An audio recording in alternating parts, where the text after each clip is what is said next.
We are going to get the strongest bows in KCD 2.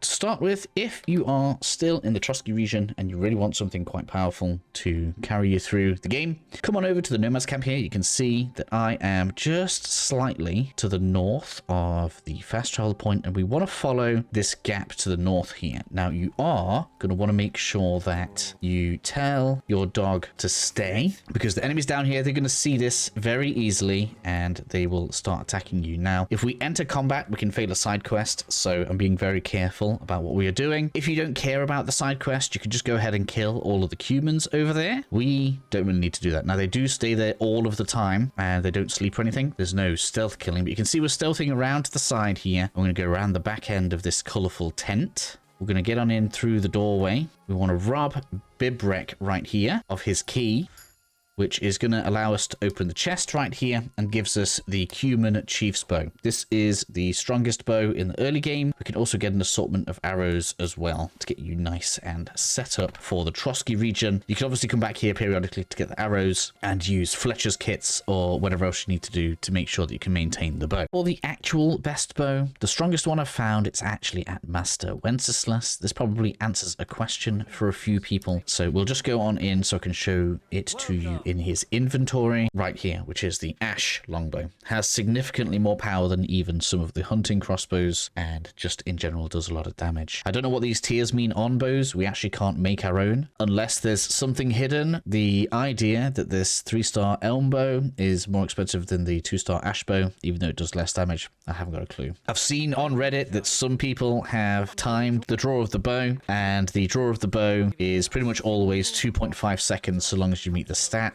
The thing that seems to be confusing people is if you are using perks like Deft Hands to lower the requirements of the bow, you are able to use the bow, but you're still using it at a reduced requirement, which seems to still mean that you are not drawing the bow as fast as you could be because your stats are not high enough for said bow. That is not the end of the story though, because to truly be able to one-shot enemies and just absolutely decimate groups at range, we also need to get the best arrows and the best poison. I recommend getting these arrows in batches because this is a little bit longer than simply purchasing them. We want to come to the scribe you can see here, which is slightly to the north of one of the Kutenberg fast travel points and not the one that is directly on the street. We want to go to the one that we pass through into the back end, up the stairs and around the sides. It doesn't really matter whether you do this at night or daytime, but you want to get on inside, and in here we have 5 raven feathers. Each of those feathers we're going to be turning into an arrow, and this resets each day. And this chest should reset every 2 to 3 days. I tried one day, didn't come back. Second day, they have in fact been restocked. Now I'm going to do this until we've got at least 30, and then we're going to go through what we do with those feathers and how we can make it so that we don't have to keep on doing this. You've gotten yourself a good chunk of feathers. We now want to make our way to this village, which is probably something like Skitoki, something like this.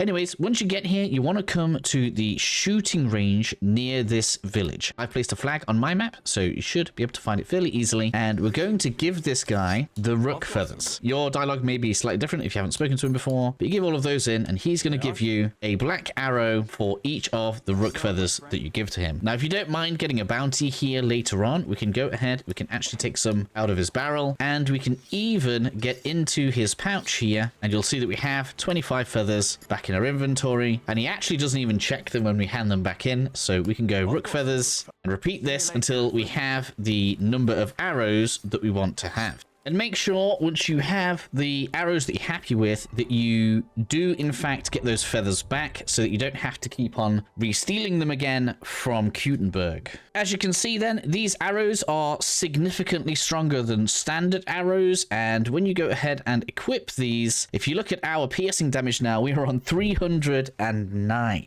Now, to make sure that we actually do one-shot absolutely everything we shoot, the next thing that we should do is add some Bane poison. This This may well be overkill, but I am going to be putting on the video and in the title, one-shot everything, and we need to make sure that that is fulfilled. So to double check that that is always going to happen, we are going to apply some of Henry's Bane poison. The method for creating this is going to be added on to the end of this video. So if you need that, that will be there. And as you can see, 8 of them is going to be enough to cover around 100 arrows. And you are now going to be destroying any enemy that thinks it's a good idea to go against you. For the fastest and best results, you are going to want the Secret of Matter and Secret of Secrets perks when it comes to your alchemy. And as you can see, for the materials, we start out with wine. We need a wormwood, 2 belladonna, and an amanita muscaria. The amanita muscaria is the fly agaric, so that can be a little bit confusing sometimes. Then of course we need the dried wormwood and the belladonna. To start with, we add wine to the cauldron.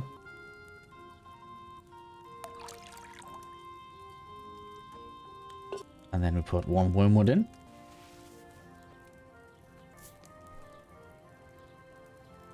This gets boiled for 2 turns, so turn the glass, and then we can add 2 belladonna to the mortar and pestle.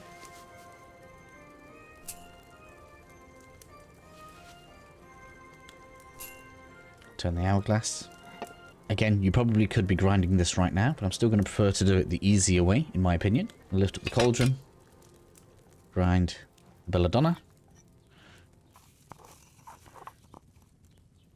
Drop that in. Now this is another 1 turn of boiling with the bellows, so we're going to drop that down, turn the sandglass, and begin bellowing as before. So we hold that down, let go just as the hand gets to the top so that it doesn't stop with the bellowing. That should be enough. We can lift that up. From here we had the mushroom. Throw that in.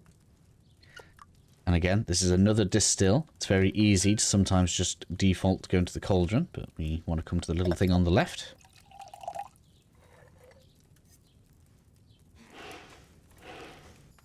It's going to give us Henry's Bane poison, which basically, if you compare this to the other one, makes the damage occur over half of the time. So basically concentrates the poison for us.